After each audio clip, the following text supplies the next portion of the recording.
자, 오늘 뉴스급 본격적으로 시동을 걸어 보겠습니다. 오늘도 전문가 네 분과 함께합니다. 어서 오십시오. 어서 오십시오. 아마 오늘은 이 소식으로 첫 번째 문을 열어야 될 것 같습니다. 뉴스급 준비한 첫 번째 주제는 바로 이겁니다. 이재용 부회장의 구속이냐 기각이냐, 농단 전담 판사의 손에 이 모든 게 달렸습니다. 방금 전에 이 특검 현장 연결해서 자세히 짚어봤지만 이재용 부회장 오늘 오전 긴장된 표정이 역력했었습니다. 먼저 오늘 오전 상황 영상으로 먼저 만나보시죠.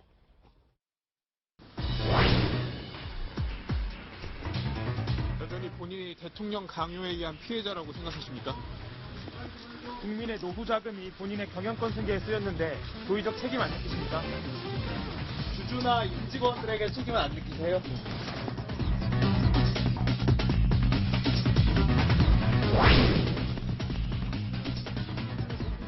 의혹들이 너무 많습니다. 한 말씀 해주시죠.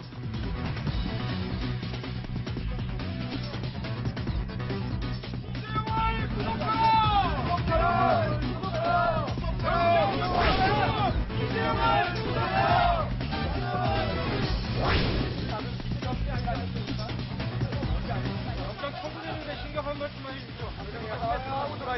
국민들께 한 말씀만 해주세요. 말씀만 해주세요.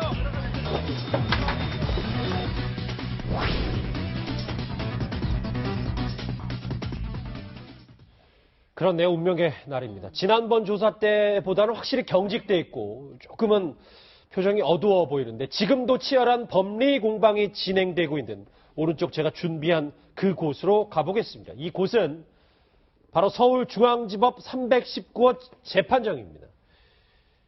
이 영장실질심사는 뭐 피의자 신문과 똑같은 그렇죠. 거니까요. 그러니까 지금 특검보 포함해서 검사 4명 그리고 원래는 변호인이 4명인 줄 알고 있었는데 방금 전에 2명 정도가 더 있다는 이제 기자단 공지가 있어서 여기에 이제 보면 변호인단이 2명 더 있습니다. 이렇게 해서 총 변호인 6명 그리고 이재용 부회장도 여기 착석했습니다. 이 현장을 좀 자세하게 박준 변호사 설명해 그렇습니다. 이제 정확한 명칭은 구속 전 피의자 신문이라 그러고요. 우리가 예. 소위 영장 실질 심사를 한다고 이제 얘기를 합니다. 사실은 절차가 있는 게 아닙니다. 형사소송 절차는 아니고 판사에 따라서는 아주 피의자한테만, 피고인한테만 계속 물어보는 판사도 있고요. 이게 있습니다. 이 사건 같은 경우는 아마 변호인하고 특히 특검보 같은 경우는 이제 본인 양 특검보인데 특검보는 얼굴로 나온 거고요. 검사 3사람이 아주 젊은 검사들입니다. 아마 직접 조사를 담당했던 검사 같습니다. 부부장부터 40대, 30대의 젊은 검사 3명이 나와가지고 아마 조사하는 내용 중에 법리 다툼이라든지 부인했던 부분을 강력하게 물어볼 거고 변호사들이 상당히 많이 나왔거든요. 예. 6명이 나왔는데 아마 매치를 시킨 것 같아요. 검사 3명한테 매치시키는 변호사 3명에다가 얼굴 할 수 있는 변호사 1명. 근데 2명이 추가됐다라는 거는 조금 부족하다고 판단을 하고 아마 지금은 이 판사가 재판장이 진행을 하면서 어떤 쟁점을 던지면 검사는 구속해야 된다고 얘기를 하고 변호인은 이건 증거가 없다 얘기한다든지 그런 얘기들이 계속 오가고 있을 거라고 생각이 들고 중간중간에 이제 조희연 판사가 이재용 그 부회장한테 또 질문도 하고 있는 그런 게 좀 예상이 됩니다. 아, 그러면 이제 넷, 6 이렇게 해놓은 게 1대1 전담 마크도 하고 뭔가 제가 봤을 때는 그렇습니다. 아는 검사 변호사도 놓고 이재용 부회장 이제 피의자 신문 뭐 질문하기도 할 때도 옆에서 좀 도와주고 이래서 6명. 그렇죠. 원래는 영장 실질 심사할 때 거의 뭐 검사가 안 나오는 경우도 있고요. 나온다 하더라도 뭐 얼굴 자체를 안 들고 구속의 필요성만 얘기를 하는데 검사가 저렇게 많이 나가는 경우도 아주 이례적이고요. 변호인이 또 저렇게 많이 나가는 것도 이례적입니다. 그렇지만 사안의 중대성이 있기 때문에 정말 많은 사람이 지금 와 있고 아마 이게 쟁점이 우리가 알 수 없는 쟁점들도 많이 있을 거예요. 인정하지 않는 부분도 있을 거예요. 법리적으로 다퉈야 될 부분도 있기 때문에 예. 검사 1명에 변호인 1명이 제가 예상컨대 매치가 돼 있지 않을까 싶고요.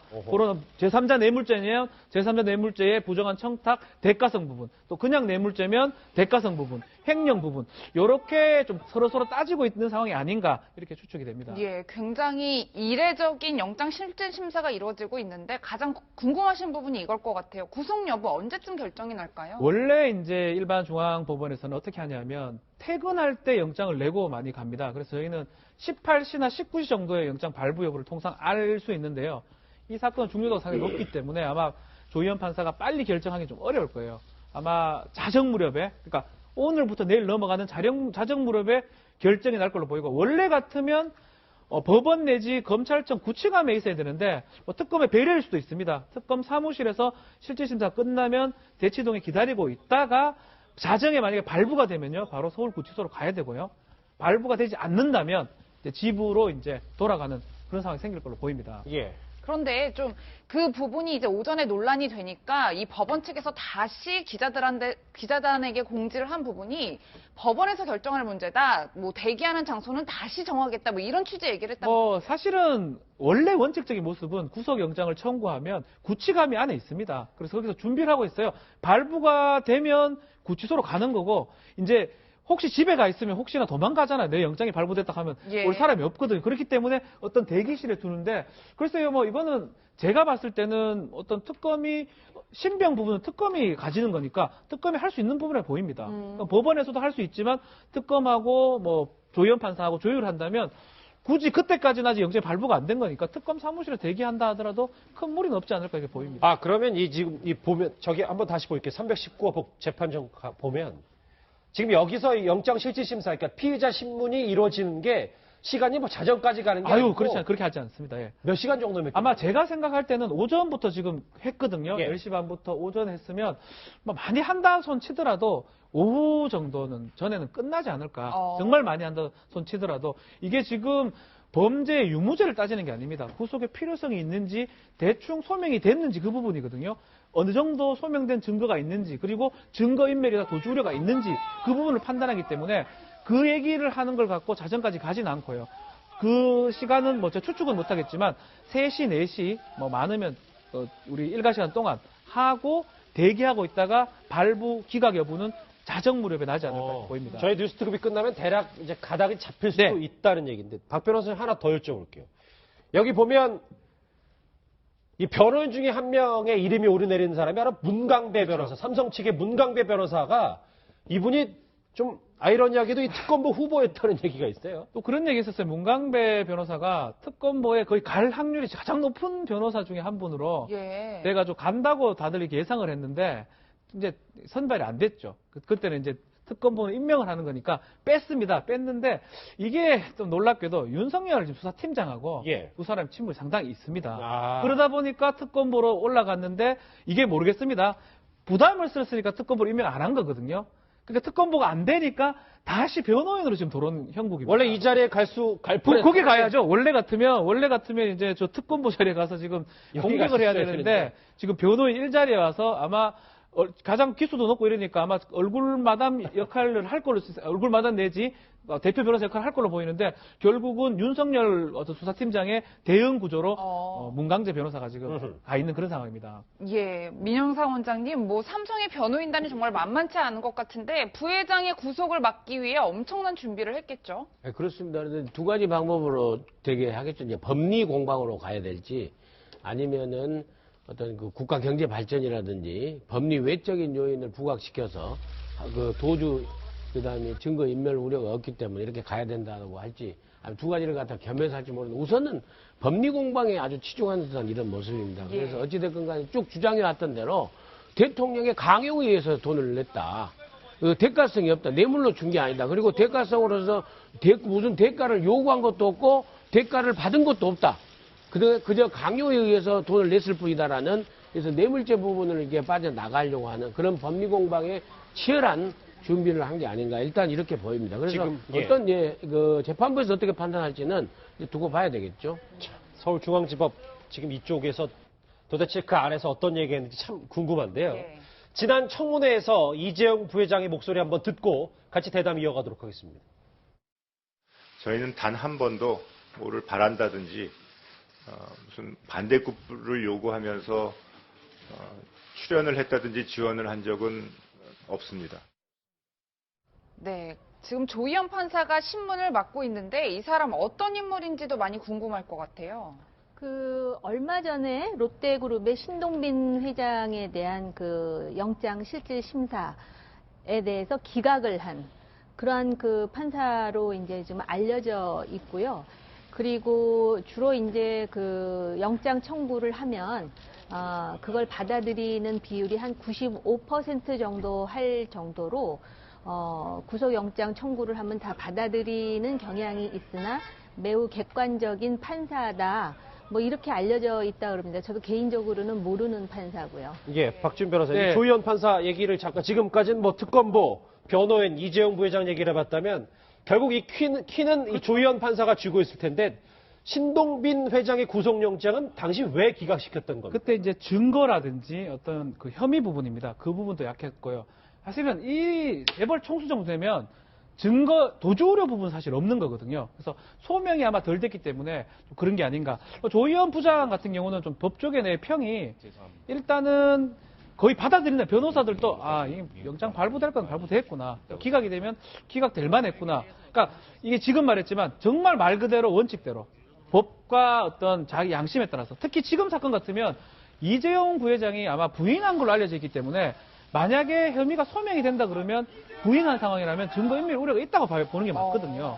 그럼 구속이 필연적인 상황인데 지금은 볼 수 있는 부분은 법리적으로 증거가 어느 정도 있는지 여부, 예. 그래서 대가성을 인정할 수 있는 증거가 있는지 그것만 보지 않을까. 그래서 지금 뭐 경제적 파급 효과 이런 거는 좀 보기 어려운 상황이 아닌가 저는 개인적으로 그렇게 보입니다. 예, 박 변호사님도 실제로 조희연 판사가 그 블랙리스트 사건과 관련돼 있던 뭐 문영표 전 장관이나 김종덕 전 장관 같은 경우에 대해서는 구속영장을 발부했단 말이에요. 그렇죠. 물론 법리적인 판단을 하겠지만 좀 이 부분이 의미가 있다라고 볼 수 있을까요? 그렇죠. 지금 뭐 들리는 얘기에 의하면 특검이 이제 영장 청구 기간을 조금 맞췄다 얘기가 있습니다. 지금 영장에서 조희연 부장한테 배당이 좀 되도록 했다는 얘기가 있는데 뭐 그 부분은 뭐 정확하게 알 수는 없지만 조희연 부장이 이제 그러니까 납득하기 좋다라는 겁니다. 검사가 봤을 때도 이거는 영장이 무조건 나야 되는데 기각되고 또 이거는 기각될 가능성이 있는데 완전 나고 상식선에서 판단을 한다는 게 아마 조희연 부장을 선택했다면 선택한 이유가 되고 마찬가지로 변호인단도 어느 정도 그 영장 실질 심사를 하고 나오면 대충은 안다는 거예요. 판사가 얘기하는 부분, 질문하는 부분 봤을 때는 예. 발부의 가능성이 높다고. 그렇다면 소위 말하면 예측 불가능한 어떤 영장 판사는 아닌 것 같고요.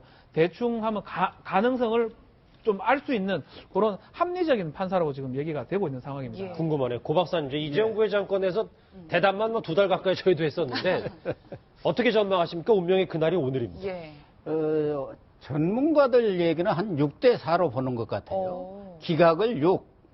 그러니까 영장 발부를 한 4 정도 전문가들은 보는 것 같아요. 기각이 6이다. 예, 그러니까 뭐 강요나 협박을 한 지금 박근혜 대통령에 대한 조사도 안 된 상황에서 영장을 말하자면 그 강요 협박을 받은 사람 또 본인이 대가성이 전혀 없다고 이렇게 주장하는 사람을 먼저 구속하는 것이 과연 합당한가? 뭐 경제적 문제 그런 건 자체하고라도 또 하나는 재벌 회장이 뭐 아까도 얘기했지만 도주라든가 증거 인멸 우려가 지금 현실적으로 없는데 구태여 인신을 구속할 필요가 있느냐 이런 것들이 좀 그 영장을 기각할 가능성이 높다는 게 아마 전문 판사들의 이야기인 것 같은데 그러나 제가 볼 때는 조희연 판사의 성향이라든가 역시 재판부도 이 기각이 미칠 전체적인 그런 파장, 후폭풍 맞아요. 이런 것들을 감안하지 않을 수가 없는 거 아닙니까? 그렇겠죠. 그 촛불 민심이라든가 탄핵에 미칠 영향까지 후속적으로 박근혜 대통령에 대한 조사까지 미칠 우려를 감안한다 하면은 저 개인적으로 저는 뭐 법조 전문가는 아닙니다만 그냥 정무적 판단을 한다 한다면은 아마 발부가 되지 않겠나 저는 그렇게 봅니다. 예. 발부 쪽. 뭐 전문가들은 6대4지만 고 박사님 10대 0으로 저는 정무적으로 정무적으로 보시고 판단을 한 겁니다. 이게 워낙 사안이 무거워서 근데 민정수 원장님 이게 만약에 이제 발부되면 뭐 구치소 박준 변호사님 구치소 간다고 했지만 이재용 부회장이 기각이 되면 특검 입장에서는 첫 단추가 완벽하게 꼬이면서 뭔가 이 국정농단 사건 수사에도 갈피가 잘 안 잡히겠다는 생각이 드는데요. 그렇죠. 특검으로서 상당히 타격이 될 겁니다. 이제 그러면은 그 K미르 재단, 그러니까 이 삼성 같은 경우에는 최순실 씨하고 220억 그 K스포츠랑 관계없이 독일에 체유라 승마협회 그 선수들 지원하는 그게 지금 따로 걸려있지. 이게 합법원에서 왜냐하면 뇌물 금액을 430억으로 받잖아요. 그러면 K미르 재단에 냈더니 그 10여 개의 그 재벌 회사들 이 부분까지 다 이제 헝클어질 가능성이 굉장히 있거든요. 그렇겠죠. 그 사람들도 그 재벌 뭐 SK 같은 경우는 이제 사면 거래가 있기 때문에 좀 다른 경우가 있을지 몰라도 뭐 다른 모든 포함해서든 왜냐면 대통령의 강요에 의해서 할 수 없이 돈을 냈다. 예. 그게 바로 K미르 재단에 낸 774억의 전부 그 기금이라고 지금 이렇게 주장을 하는데 이 영장이 기각돼 버리면은 거기에 대해서 뇌물죄로 판 이 특검의 의견을 갖다가 상당히 파괴해 버리는 거기 때문에 특검이 앞으로 수사를 하는데 상당히 어려워져서 그 또한 그 재판부에서 상당히 고려하지 않을까.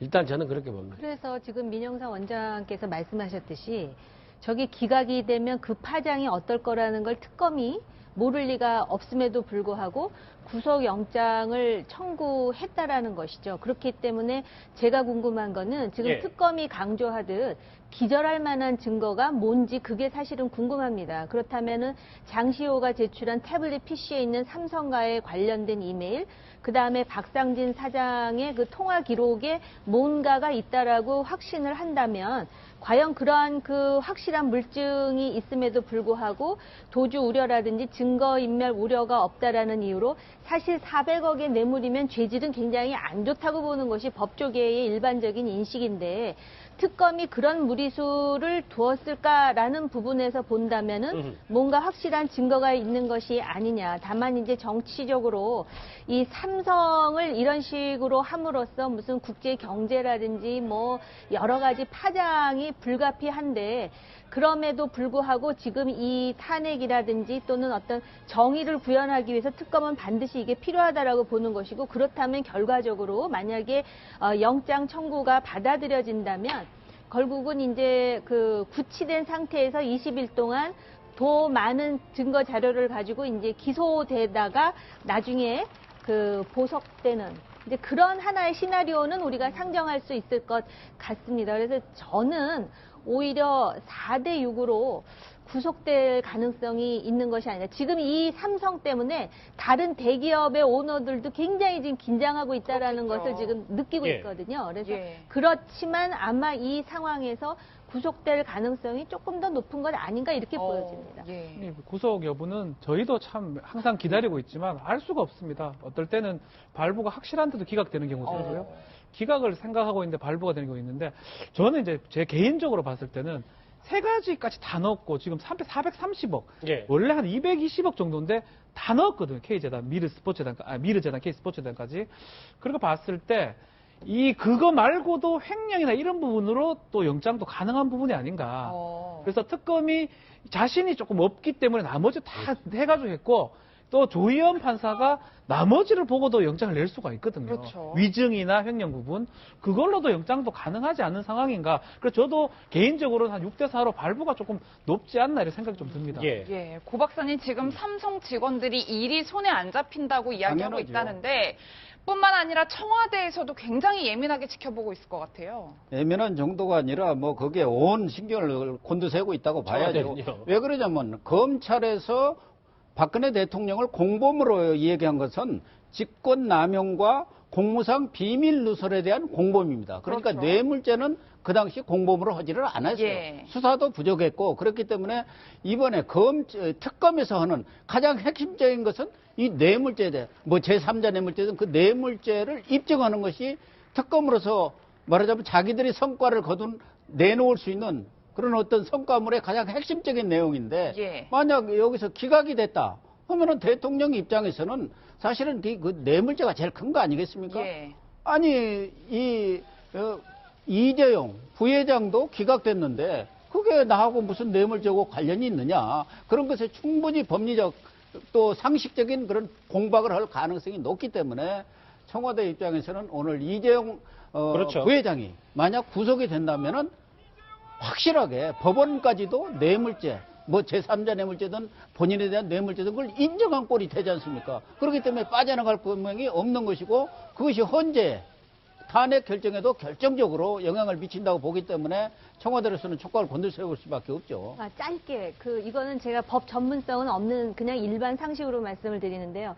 최순실 국정농단과 관련해 가지고 아마 유철균 교수라고 예. 이화여대 정유라의 학점을 높여줬다는 이유로 지금 구속 상태 아닙니까? 그렇죠. 그런데 지금 400억의 뇌물에다가 90억의 기업 자금의 횡령에다가 위증에다가 이렇게 했는데 이 사람은 구속이 안 된다 그러면은 법 전문성의 관점에서가 아니라 일반 상식의 수준에서 과연 이걸 받아들일까라는 의문은 듭니다. 증거 여부에 따라 또 많이 달라지겠죠. 이제 불과 몇 시간 안 남았다고 합니다.